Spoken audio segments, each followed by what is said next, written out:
crime law. We find out why and where it sits now.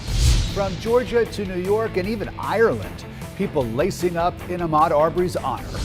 COVID-19 hasn't stopped some businesses from reopening their door. I'll tell you how they're dealing with the demand and impact.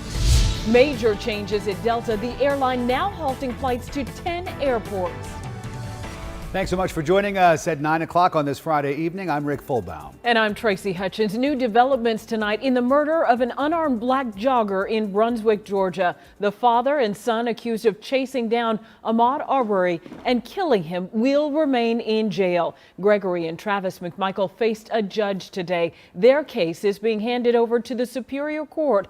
The McMichaels were accused more than 2 months after the deadly confrontation. They told police they thought Barberie was a burglary suspect.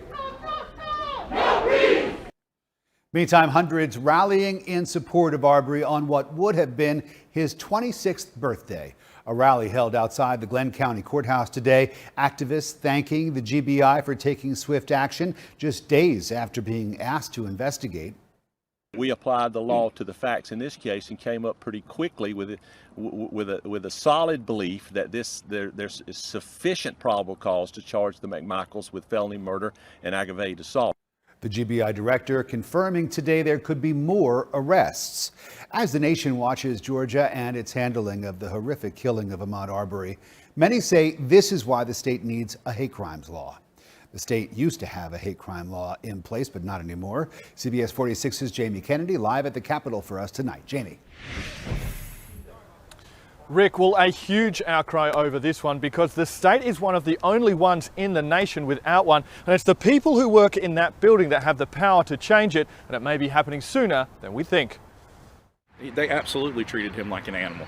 The brutal killing of Ahmad Barberie in Georgia has the markings of a racially motivated crime, according to criminal experts. They saw a black man they didn't know going through their neighborhood, and they decided to run him down and kill him ultimately. Georgia is one of only 4 states in the nation without a hate crime law. Until 2004, the state did have one until the Supreme Court stepped in. The law was struck down because of the vague language in it. State lawmakers are now trying to rectify that. We've been trying to pass a hate crime bill now for 3 years. House Bill 426, which outlines a hate crime law for the state, has passed through the House and is now awaiting Senate approval. Lawmakers feeling this bill meets the standard necessary to appease the courts. We would craft our bill very, very narrow, and we would not impose any mandatory sentencing. And also we would identify the prejudice aspect of the law. Now, the governor tells me tonight that he is aware of conversations happening around this legislation and says that they will work through the process when the General Assembly reconvenes. Live in Atlanta, Jamie Kennedy, CBS 46 News. Thank you, Jamie. Well, many people now questioning the White House about whether the Justice Department should step in because Georgia doesn't have a hate crime law. And I can tell you, we will follow the facts. Right now, as you know, it's in the court in Georgia. It's a state matter, but absolutely we will be following every detail. And I'd refer you to DOJ, but as the facts merit, I'm certain that they'll be following those facts. In an interview this morning, President Trump says he has seen the shooting video. He called it, quote, very disturbing. He says Governor Kemp will do what's right with the investigation. New information tonight about where the shooting video came from in the Ahmad Barberie case. CBS 46's Haley Mason is talking to attorneys, calling for the man who recorded that video to be arrested. This video appears to be recorded from a driver's cell phone. It shows Ahmad Barberie running from Gregory and Travis McMichael on February 23rd before they apparently gunned him down and killed him. CBS News confirmed this man, William Bryan, recorded the traumatic incident. Brunswick attorney Alan Tucker released the video this week to a radio station and told Inside Edition it was the right thing to do. People have been arrested and justice is being served, and we'll go to court now to find out what's happened. And the hoorahs calmed down and the racial threats have calmed down. So I think releasing the video was the right thing to do. Tucker is described as a friend of the McMichaels. CBS News says Tucker is also their former attorney. Does that help this case to you? Yes, it does. It just shows it's a clean cut or lynching mob. Clean cut. Modest murder. They planned it. Arbery's family and attorneys tell me they want William Bryan arrested. We've been trying to track down witnesses. Atlanta attorney L. Chris Stewart has joined the family's legal team. That he should be arrested also. You cannot take part in a quote-unquote lynch mob and just walk away from it and let the other two guys take the fall. Family attorneys tell me they believe Bryan is legally a part of a murder. We know he chased him in his car and filmed it. He was part of this situation. He could be accessory to murder. He was pursuing him, leading him into a trap. So he was directly involved in it. The GBI today says they are still actively investigating this case, and depending on the facts, there could be more arrests forthcoming. If you want to look at the full interview with attorney Alan Tucker, tune into Inside Edition tonight after our 9 p.m. newscast on Peachtree TV. Reporting outside of GBI headquarters, Haley Mason, CBS 46 News. Around the country and around the world, people are posting pictures today with the hashtag #IRunWithMaude to honor Ahmad Barberie. One group met today in Smyrna. They started by talking about the significance of the day. Ahmad's birthday, it would have been his 26th. Then they laced up and walked for him, his family, and for the future. It's heartbreaking, but you know that we have come so far as a country, but we have so much more to go. And you almost wonder, is it ever going to change? Ahmad's best friend created a GoFundMe account to help his family. So far, it's raised hundreds of thousands of dollars. If you would like to donate, we posted that information on our website at CBS46.com. Of course, here at CBS 46, we're following the story, and even when we are not on the air, you can get updates sent straight to your phone with our free CBS 46 streaming app. It was a cool day today. A lot of rain throughout the day. The rain is now ending, and guess what? Record cold is moving in. It's snowing in parts of New York right now. Just incredible. So we're still seeing a few showers, at least over the last few hours, but again, the front has now moved through. It's now going to dry out. It's still quite mild in the area. Temperatures are above 50 even in the mountains, but after about 11 p.m. tonight, temperatures will plummet, the wind will pick up, and by tomorrow morning, it will feel like the middle of winter. We're talking 30s and low 40s tomorrow.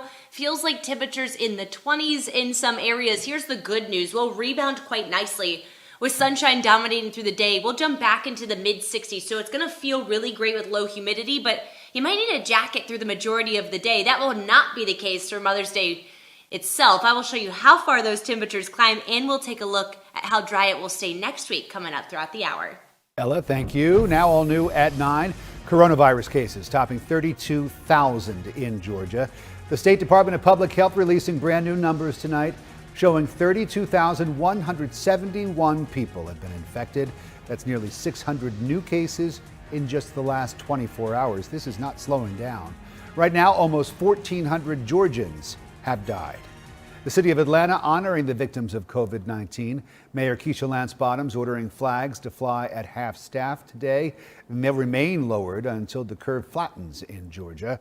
Mayor Bottoms says it serves as a reminder to continue to stay at home until COVID-19 cases decrease across the state. Well, we are 1 week into some Georgia businesses reopening their doors. Well, tonight we check out whether shops are rebounding from the big hit of the pandemic. CBS 46's Barmel Lyons, she's live in Atlanta at a business that's open, but Barmel, they're still trying to adjust to this. Yeah, that's right. Businesses are slowly but surely adjusting to the rules that Governor Kemp has put in place. Check out behind me, a restaurant open right now, Banton Pub. Okay, now some locals are in favor, others are not. Businesses are sometimes short-staffed and trying to accommodate when it comes to supplies. Owner of Bantam Pub, Timothy Catalfo, says they are pushing through. We're really changing up some of the dynamics of how we run the business so that we can really comply with new guidelines that are going to be sent down from either the city or the state. And just having paid attention closely to this, we know that there's more we can do. Catalfo says mask, gloves, sanitizer, and more is not cheap. That's been a little bit pricey, and that ran, the first month it ran us about $1,000. The next month this month it's run us about $1,000. That being said, it's kind of a small price to pay for making the community safe. Local Matt Cleghorn says he supports the reopen, but not everyone does. People are going by with phones going,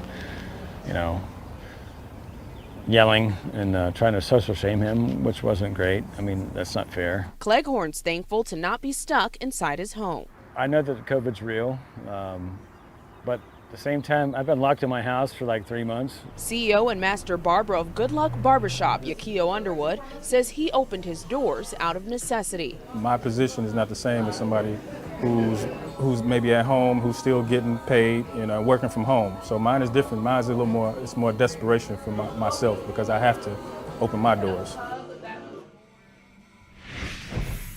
Now, we have reached out to DeKalb County Police Department to see if they're issuing any citations for those who are not properly following social distancing guidelines. We've yet to hear back from them, but once we hear back, we'll let you know. In Atlanta, I'm Barmel Lyons, CBS 46 News. Barmel, thank you. A well-known Atlanta attraction is open tonight, just in time for Mother's Day. Skyview Atlanta in downtown, it reopened for rides today. So the big Ferris wheel near Centennial Olympic Park offers free rides to mothers all weekend long. I actually took them up on that offer a few years ago. Good. Well, major changes tonight for Atlanta-based Delta Airlines. The company is halting services at 10 airports, including Chicago Midway. The airports are in metropolitan areas with other airports nearby. Delta says it may suspend service to other airports as well, citing a request that the Department of Transportation is still reviewing to suspend operations at 9 more airports. The airline says it's an effort to reduce health risks for its employees.